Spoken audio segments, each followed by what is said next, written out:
नमो अरिहन्ताणं नमो सिद्धाणं नमो आयरीयाळं नमो उवज्झायाणं नमो लोये सव्यसावुणं मङ्गलं भगवान् वीरो मङ्गलं गौतमो गणी मङ्गलं कुन्दकुन्दाद्यो जैनधर्मोऽस्तु मङ्गलम् सर्वमङ्गलमाङ्गल्यं सर्वकल्याणकारकं प्रधानं सर्वधर्माणां जैनं जयतु शासनं जैनं जयतु शासनम्।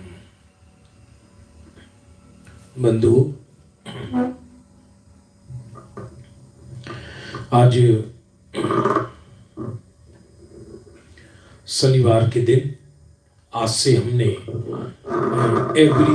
एवरी सैटरडे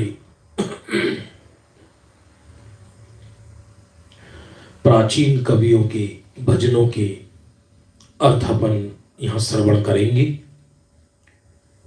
और कविवर भागचंद जी से शुरू करेंगे।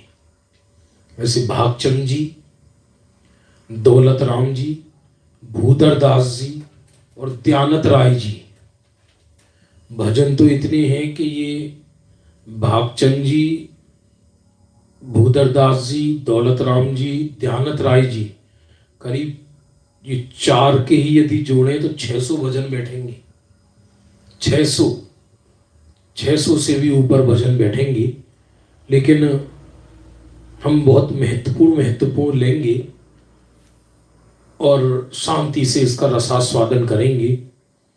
अब आप ऐसा आग्रह मत रखना कि प्रतिदिन लो, क्योंकि प्रतिदिन तो विषय हमारा चल ही रहा है। संध्या काल और सुबह काल वो तो यथावत चलेगा। भागचंद जी साहब का इसकी पीडीएफ हम अगली बार आपको मिल पाएगी। आज हम पीडीएफ हमको मिल नहीं पाई इसकी, लेकिन इसकी पीडीएफ है। आप सबको भजन याद होगा। ये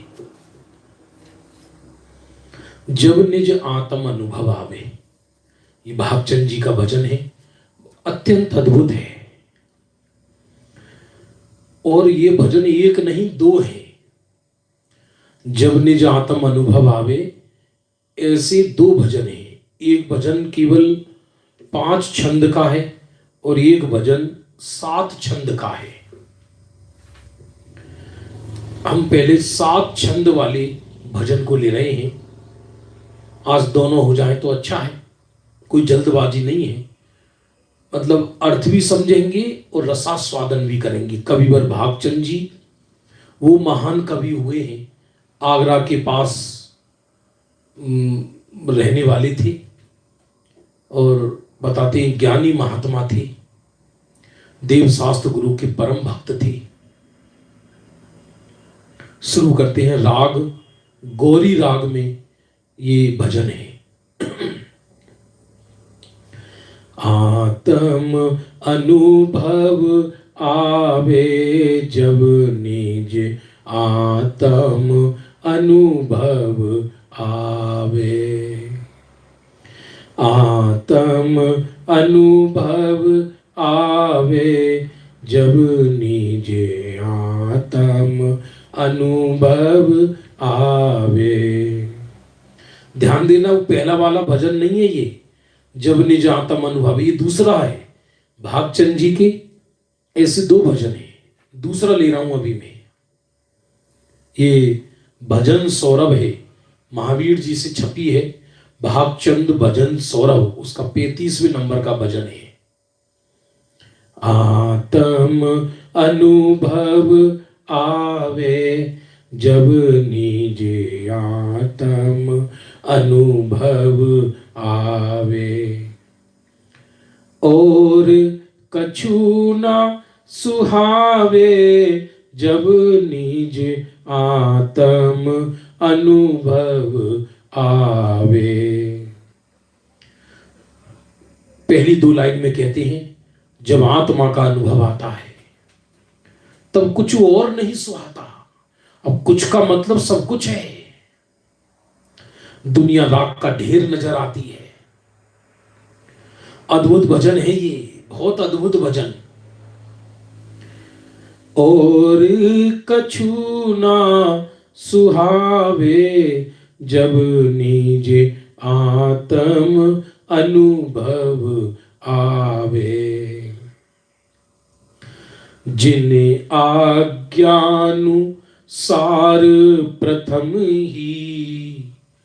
ये भजन पहले दिन इसलिए चुना है, ये पहली सैटरडे को। इस पूरे भजन में सम्यक्त्व की विधि भी लिखी है, आत्म अनुभव की विधि भी लिखी है, और आत्म अनुभव में क्या आनंद आता है वो भी लिखा है। जिन्हें आज्ञा अनुसार प्रथम ही तत्व प्रतीति अनावे। जिन आज्ञा के अनुसार, जिनेंद्र भगवान की आज्ञा के अनुसार पहले में पहले तत्व की प्रतीति होती है, माने तत्व समझ में आता है,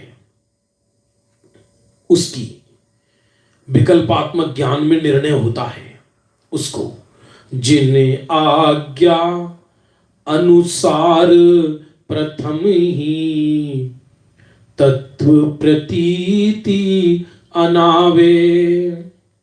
अरे वर्णादिक रागादिक ते निज, वर्णादिक रागादिक ते निज चिन्ह भिन्न फिर ध्यावे।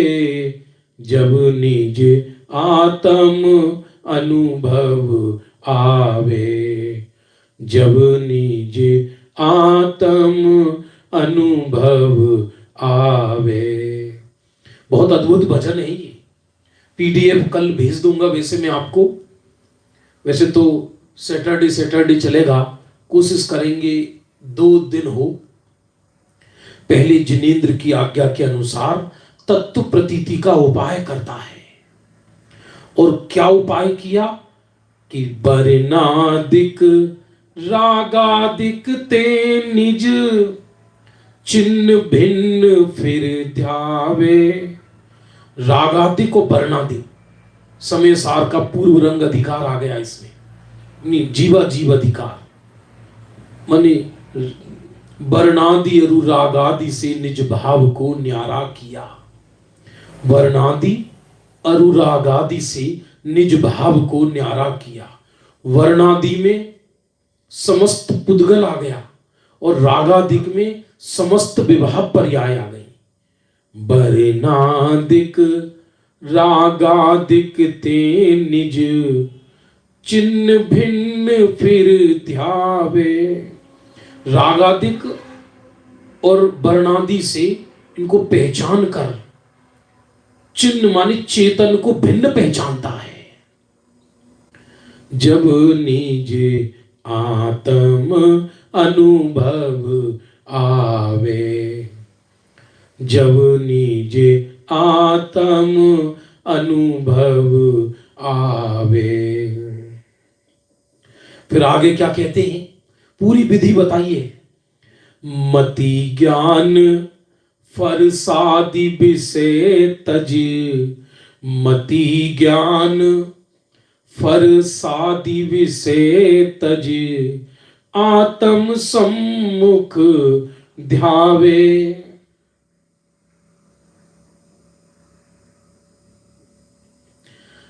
हाँ स्क्रीन के साथ दिखाने की बात है। वो स्क्रीन जो साथ दिखाया जाता है वो मुझे सीखना पड़ेगा पहले से, लेकिन वो जूम पर होता है, यूट्यूब पर नहीं हो पाता है। तो देखेंगे अगली बार। बहुत बहुत धन्यवाद अजीत जी भाई साहब, बात तो सही है आपकी। मति ज्ञान फरसादि विषय तज, ये जो बाहर में मति ज्ञान है, ये जो मति ज्ञान माने इंद्रिय ज्ञान, ध्यान देना श्रुत ज्ञान को नहीं लिया भागचंद जी ने, क्योंकि अनुभूति तो श्रुत ज्ञान से होती है मुख्य रूप से, माने श्रुत ज्ञान ही अंतर्मुख होता है। यद्यपि मति ज्ञान भी अंतर्मुख होता है, लेकिन वो मति ज्ञान और श्रुत ज्ञान जो पुद्गल को विषय बनाए उसको जड़ कहा, उसको जड़ कह दिया एकदम स्पष्ट रूप से। मति ज्ञान फरसादि विषय तज, आत्म सम्मुख धावे। ज्ञान तो वो ही है ना, ज्ञान तो वो ही है, वो ज्ञान वही है। वर्णाधिक प्रश्न पूछ रहे लोग, वर्णाधिक माने क्या? कक्षा है बंधु, हो आपको पूछ सकते हो। वर्णाधिक माने स्पर्श रस गंध वर्ण, ये जो बाहर में गुण स्थान, मार्गणा स्थान, ये शरीर, इसका आकार, संस्थान, सेहनन, ये सब वर्णाधिक है। और राग द्वेष आदि के परिणाम रागाधिक हैं। तो वर्णाधिक अनुरागाधिक से चेतन का चिन्ह भिन्न पिछानता है। और फिर क्या करता है? मति ज्ञान फरसादि विषय तज, मति ज्ञान फरसादि विषय तज, आत्म सम्मुख धावे। जो मति शुद्ध ज्ञान बाहर में बह रहा था, उसको आत्म सन्मुख करता है। सन्मुख क्या करता है? उस ज्ञान में आत्मा की इतनी महिमा आती है कि वो मति शुद्ध ज्ञान आत्म सन्मुख हो जाता है। नए प्रमाण निक्षेप सकल श्रुत, नए प्रमाण, नए प्रमाण निक्षेप सकल श्रुत, ज्ञान विकल्प नसावे। जब निज आत्म अनुभव आवे, जब निज आत्म अनुभव आवे। नए प्रमाण निक्षेप, ये तीन चीजें, इन तीनों का तत्व अन्वेषण के काल में तो प्रयोग होता है, लेकिन आत्म अनुभव के काल में इनका विकल्प नष्ट हो जाता है। शुद्ध ने के विषय में परिणाम लीन हो जाता है। शुद्ध ने का विकल्प नहीं रहता। बहुत अद्भुत, कोई किसी ने सोचा नहीं होगा कि भागचंद जी की इस भजन के अंदर पूरा समय सार है, पूरा समय सार एक भजन में। मेरे पास भागचंद जी के 87 भजन है, ये तो एक भजन है, ये तो अकेला एक भजन है। ऐसा लगता है मुझे इन कवियों की प्रसिद्धि होनी चाहिए, जबरदस्त लहर आनी चाहिए।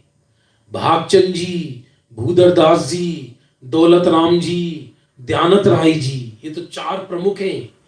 फिर बनारसी दास जी और भी हैं, पर ये 4-5 प्रमुख हैं।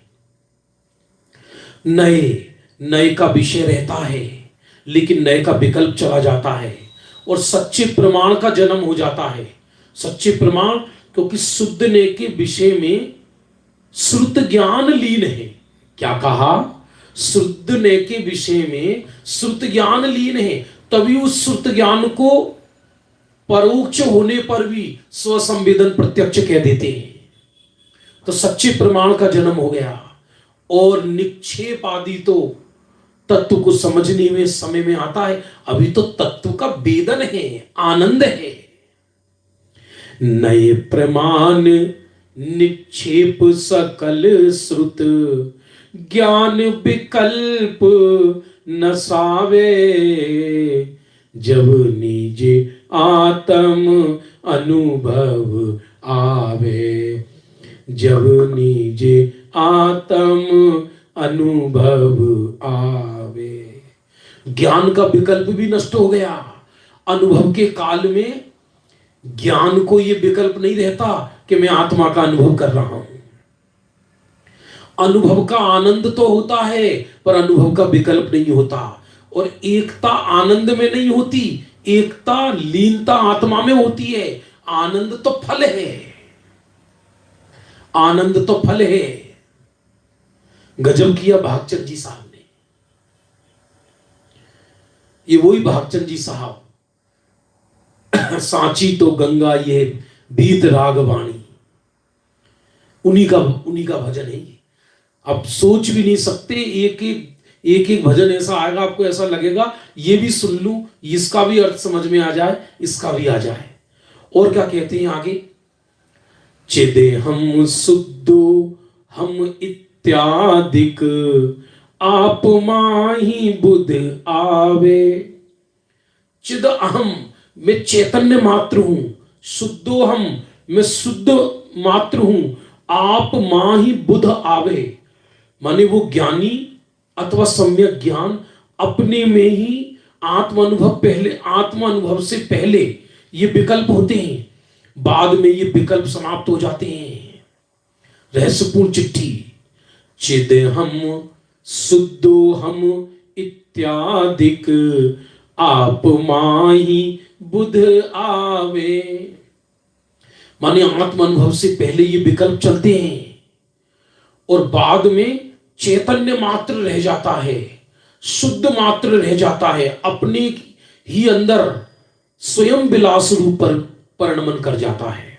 और आगे की लाइन तो गजब लिखी, अरे तन पे वज्रपात गिरते हूं, तन पर वज्रपात गिरते हूं, नेकु न चित्त डुलावे, जब निज आत्म अनुभव आवे। ऐसे आत्म अनुभव के काल में यदि सर पर वज्र भी गिर जाए, क्या लाइन लिखी, तन पे वज्र पात गिरते हूं, तन पर वज्रपात गिरते हूं, नेकु न चित्त डुलावे, जब निज आत्म अनुभव आवे, जब निज आत्म अनुभव आवे। तन के ऊपर वज्रपात हो जाए, बिजली गिर जाए, ऐसी ऐसी भाषा लिखी है, शरीर के कोई सहस्त्र खंड कर दे तो भी नेकु ना चित्त डुलावे, तो भी रंच मात्र चित्र डुलायमान नहीं होता। हाँ हाँ, पूरा खुलासा करेंगे आनंद पूर्वक। तो किसी को प्रश्न हो सकता है, क्या चौथे गुण स्थान के आत्म अनुभव में इतनी स्थिरता है क्या कि सर पे वज्रपात गिर जाए और तनिक भी चित्त ना डुले? भाई साहब, चौथे गुण स्थान का शुद्धोपयोग हो या पांचवें गुण स्थान का आत्म अनुभव हो या छठे सातवें गुण स्थान का आत्म अनुभव हो, अनुभव की क्वालिटी तो एक ही है। अनुभव की क्वालिटियां अलग अलग नहीं है। एक में, एक चौथे गुण स्थान में अनुभव के समय, चौथे गुण स्थान के समय अनुभव में माने आत्मा में स्थिरता कम देर, थोड़े समय के लिए, पांचवें गुण स्थान में ज्यादा समय के लिए। चौथे गुण स्थान में वीतरागता कम है, पांचवें गुण स्थान में ज्यादा है, ऊपर ऊपर, लेकिन अनुभव की क्वालिटी एक ही तरह की है, अलग अलग नहीं है। आप कहोगे ग्रंथों में ऐसा एग्जाम्पल आया है क्या कि चौथे गुण स्थान वर्ती की भी ऐसी स्थिरता हो सकती है? हां, आया है। सुनो आप, कैसी? सुदर्शन सेठ शमशान में सामायिक करते थे। सुदर्शन सेठ, मनोरमा पत्नी थी, कामदेव जितने सुंदर थे, आत्मा पर रीझ गए थे, आत्मा पर, आत्मा का अनुभव किया करते थे और शमशान में स्वरूप में ऐसे स्थिर हुए कि रानी की दासी उनको ऐसे ही उठा लाई, उनको भान नहीं कि कोई मुझे उठाकर ले जा रहा है। जरा विचार करना, 100 रुपए का इंजेक्शन व्यक्ति को बेहोश कर देता है, इंजेक्शन, और डॉक्टर कुछ भी चीरा फाड़ी कर देते हैं और उसे मालूम नहीं पड़ता, तो क्या आत्म अनुभव इंजेक्शन से ज्यादा गिरा हुआ है क्या? अरे इंजेक्शन तो जड़ बनाकर उस जीव को जड़ बनाता है, इंजेक्शन तो बेहोश करता है, पर आत्म अनुभव तो चैतन्य की धुनी, चैतन्य का अनुभव कराते हुए पर से बेभान हो जाता है। इंजेक्शन तो बेहोश करता है, जड़ है वो तो जड़ जड़ बना दिया उसने तो, इंजेक्शन ने तो। लेकिन यहां तो चेतना जीवंत हो जाती है, चेतना जयवंत हो जाती है, और उस जयवंत चेतना में अंदर आनंद की केली चलती है, आनंद के घूंट चलते हैं, और बाहर वज्रपात हो जाए। क्या बाहर में वज्रपात हो जाए तो नेक चित्त नहीं दुलित होता। क्या भजन है, 87 भजन है भागचंद जी के।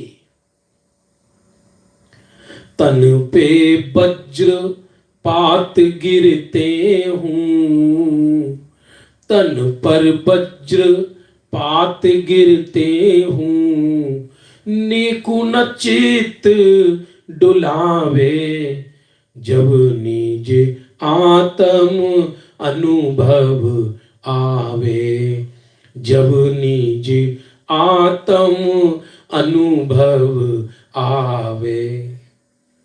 क्या गजब, मुझे तो बिल्कुल शक नहीं लगता, क्योंकि ऐसी वचन भरगड़ा ज्ञानी की निकल सकती है। ये भागचंद जी आत्मानुभवी जीव थे। और आगे क्या कहते हैं, स्वसंवेद आनंद बढ़े अति, स्वसंवेद आनंद बढ़े अति, बचन कहो नहीं जावे। क्यों? क्योंकि आत्म अनुभव कहो या आत्म संवेदन कहो, उस आत्म अनुभव के काल में स्व संवेदन पूर्वक आनंद, आनंदो ऐसा आनंद कि जो वचनों से नहीं कहा जा सकता। आनंद को तो भोगते हैं निर्विकल्प होकर। सच में आनंद का विकल्प स्वयं दुख रूप होता है। क्या कहा? आनंद का विकल्प दुख स्वयं दुख रूप होता है, और अनुभव का विकल्प अनुभव रहित दशा को सूचित करता है। इसलिए अनुभव के काल में ना आनंद का विकल्प है, ना अनुभव का विकल्प है।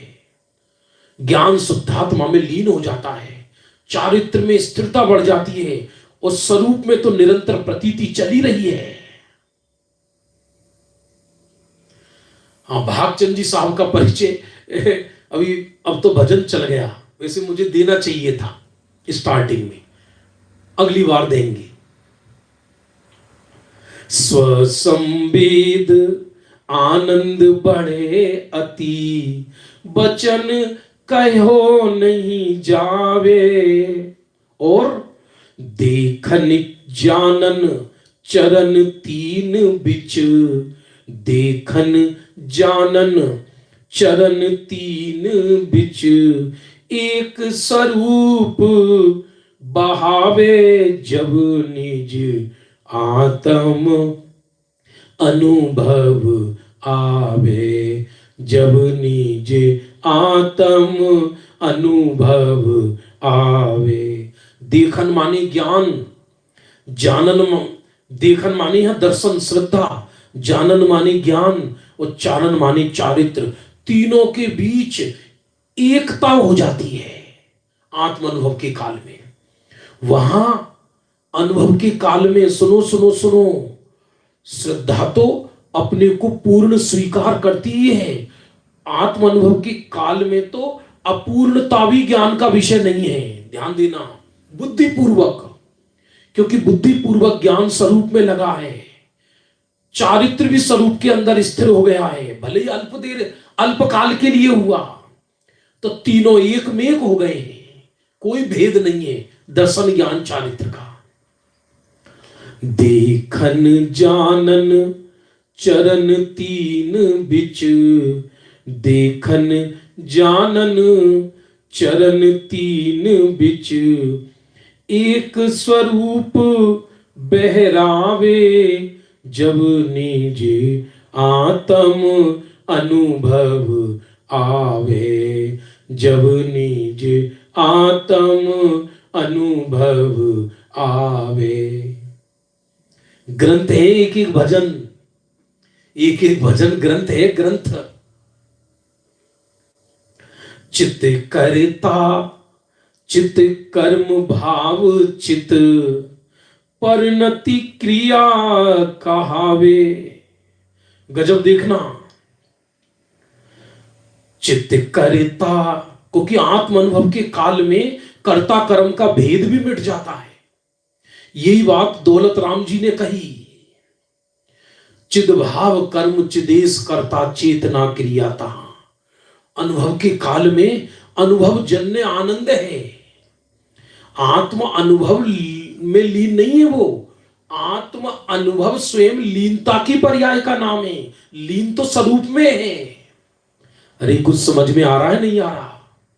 ज्ञानी आत्म अनुभव में लीन नहीं है, लीनता का नाम आत्म अनुभव है। निर्विकल्प अनुभव, निर्विकल्प अनुभव, गजब।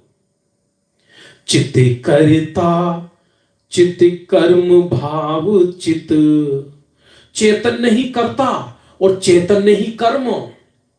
अरे चित्त परिणति क्रिया कहावे, और चैतन्य ही क्रिया, क्योंकि न कर्ता का भेद, न कर्म का भेद, न क्रिया का भेद।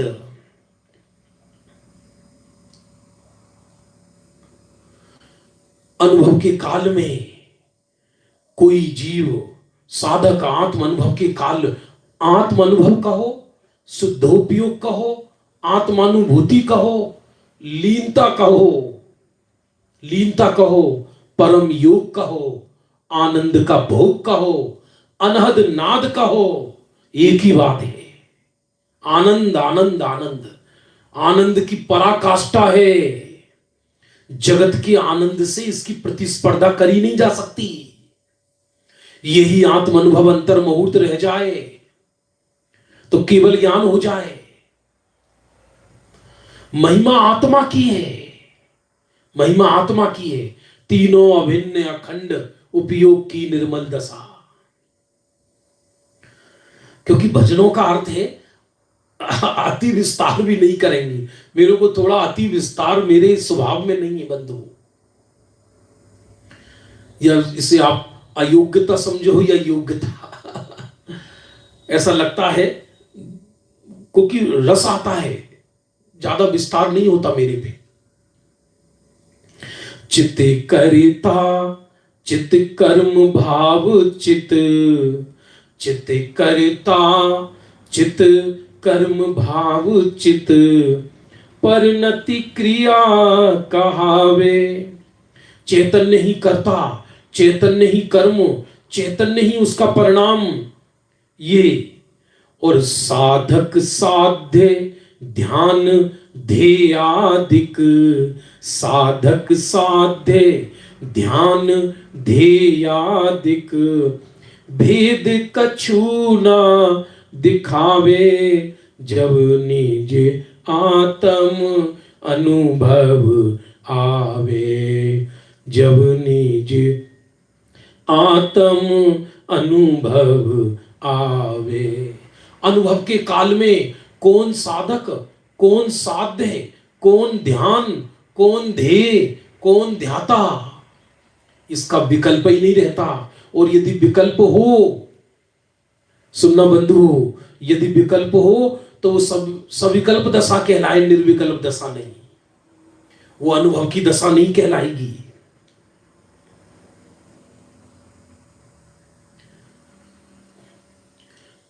क्यों? क्योंकि यद्यपि ज्ञान की सविकल्प की ओर से देखें तो वो साधक है, साधक है। ध्यान में जाने वाला जीव, अनुभूति में जाने वाला जीव साधक है।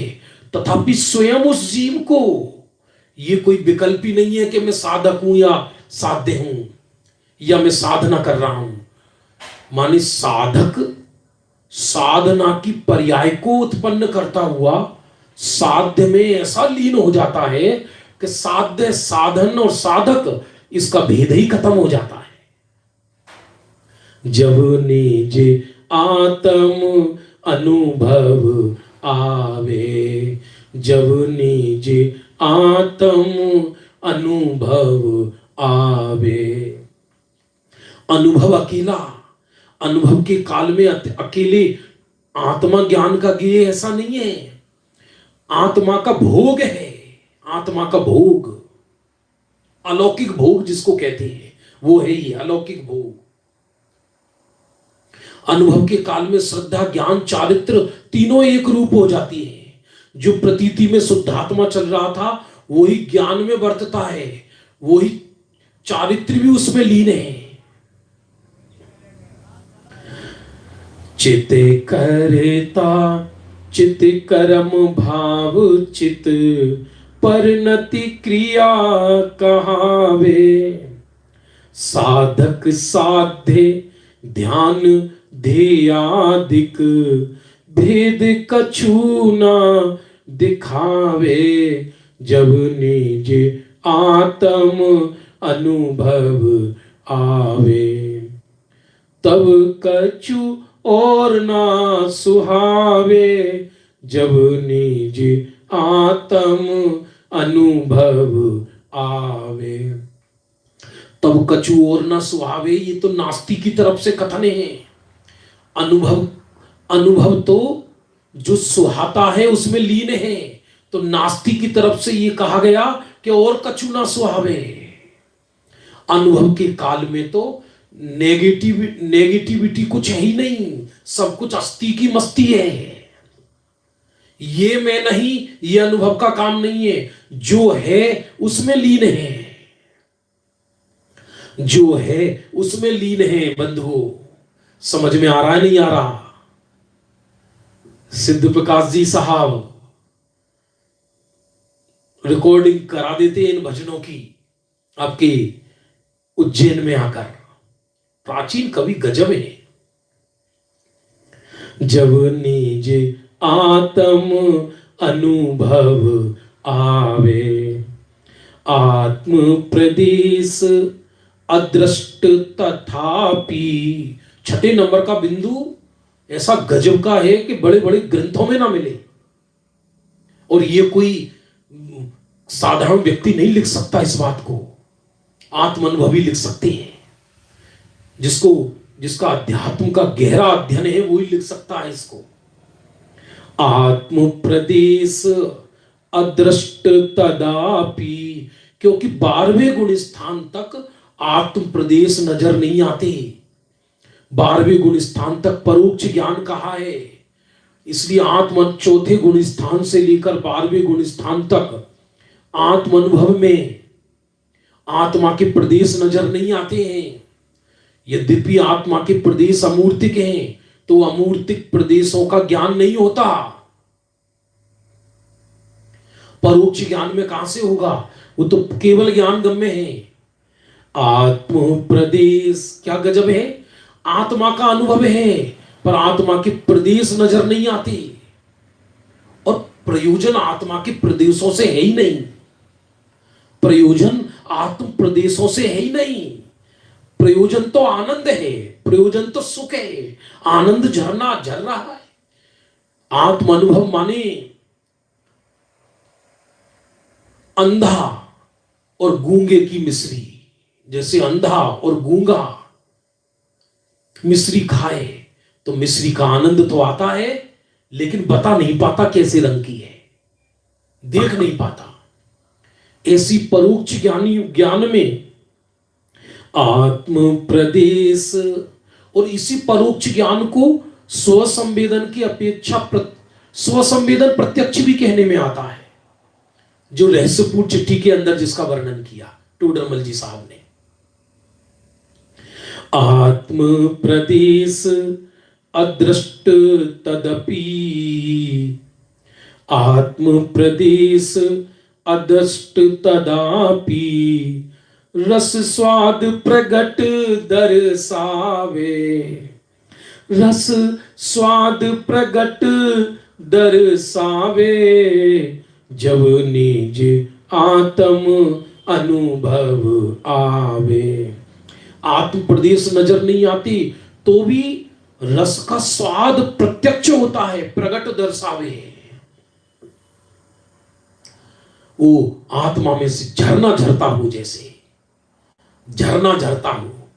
अरे बैसाख मास की भीषण गर्मी हो और राजस्थान की, वो भी जोधपुर साइड की, और वहां भीषण गर्मी में व्यक्ति एसी में बैठा हो और ठंडाई पी रहा हो, उस समय कोई बाहर बुलाने वाला आ जाए तो बाहर निकलने में प्राण छूटते हैं, अपने घर से बाहर आने में।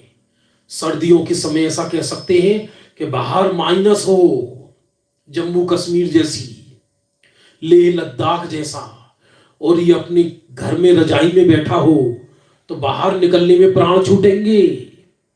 इसलिए बाहर वो अंदर रस का वेदन चलता है, उसको कहें कैसे। लिखा इसमें, आत्म प्रदेश अदृष्ट तदापि। हिंदी अर्थ भी लिखा है इसमें, जहां कुछ समझ में नहीं आएगा मैं वहां से देख लेता हूं। आत्म प्रदेश सूक्ष्म है और अदृष्ट है, फिर भी इनका अनुभव होता है, यह स्पष्ट है। माने क्या गजब है, आत्म प्रदेश दिखाई नहीं दे रहे, अदृष्ट है, सूक्ष्म है, परोक्ष ज्ञानियों को तो भी उसका अनुभव होता है। आत्म प्रदेश अदृष्ट तदपि रस स्वाद प्रगट दर्शावे। जो मिश्री दीसत न अंध को सप रस मिष्ट चखावे।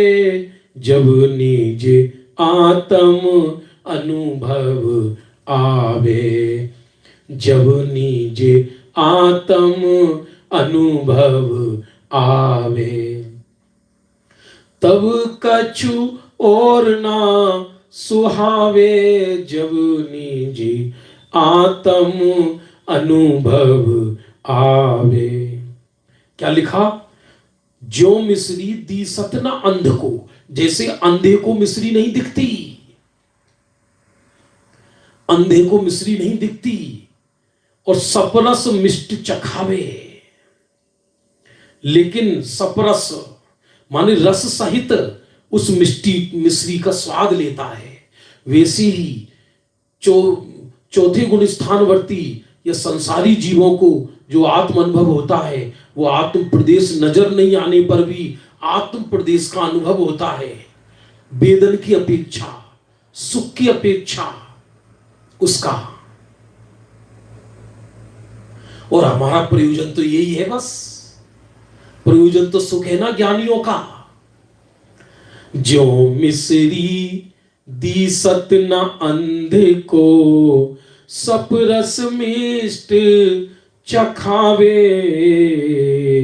जो निज जब निज आत्म अनुभव आवे, और कछु ना सुहावे, और कछु ना सुहावे। जब निज आत्म अनुभव आवे। अरे आश्चर्य है, जब जगत में कोई प्रेमी हो, उसे किसी प्रेमिका से प्रेम हो गया, किसी कन्या से, तो जगत नहीं सुहाता, खाने पीने में मन नहीं लगता उसका, वो नजर आती है। तो लौकिक पाप वासनाओं में जीव जगत को भूल सकता है, तो जो आत्मा के आनंद सागर में डूब जाए, उसे जगत का विकल्प कैसे आएगा, उसे जगत कैसे सुहाएगा। जब पाप की वासना में व्यक्ति को जगत नहीं सुहाता, तो जो आत्म अनुभव में डूब जाए, आत्म स्वरूप में डूब जाए, उसे जगत कैसे सुहाएगा। अलख निरंजन है, योगी बन गया, योगी योगी। आत्म प्रदेश अदृष्ट तदपि रस स्वाद प्रगट दर्शावे। जो मिश्री दी सत न अंधे को, जैसे मिश्री अंधे को नहीं दिखती, सप रस मिष्ट चखावे।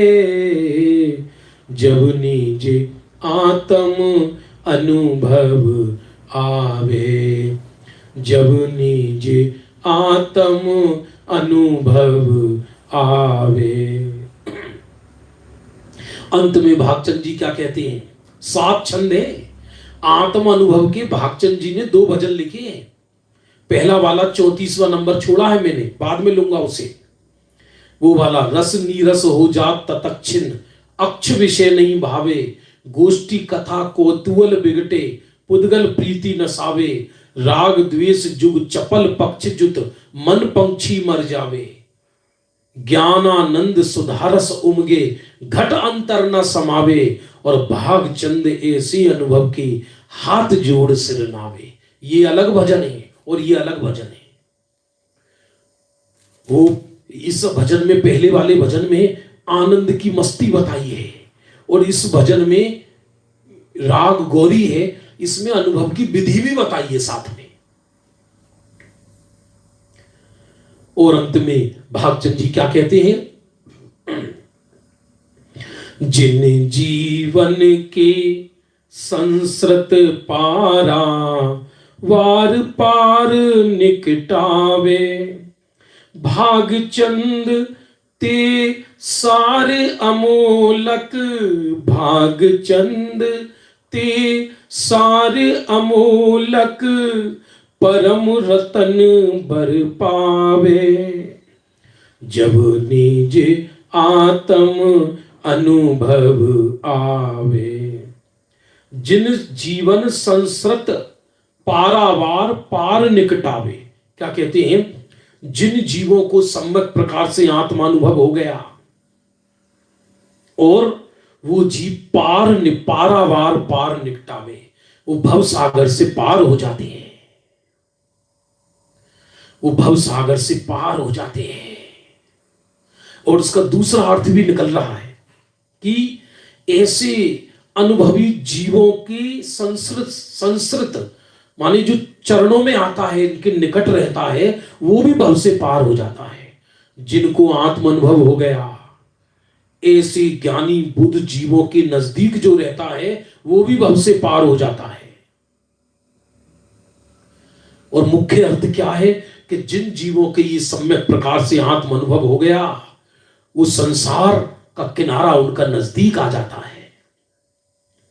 जिन जीवन के संस्कृत पारा, वार पार निकटावे, अरे भागचंद ते सारे अमोलक, भागचंद ते सारे अमोलक, परम रतन बर पावे, जब निज आत्म अनुभव आवे।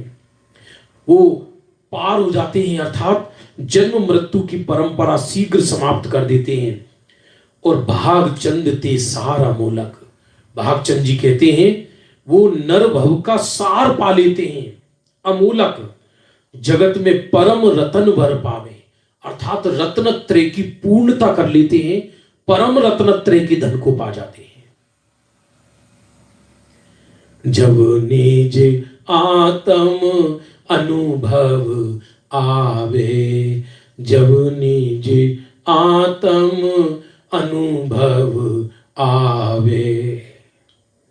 हम क्या बताएं, हमको कितना भाव हो रहा है इन भजनों के प्रति। याद इसी से शुरू करना था। ऐसी देव भक्ति है उत्कृष्ट, गुरु भक्ति है उत्कृष्ट, और शास्त्र भक्ति है उत्कृष्ट, जबरदस्त है। ईसागढ़, ईसागढ़ है ग्वालियर के पास, वहां के रहने वाले थे आप।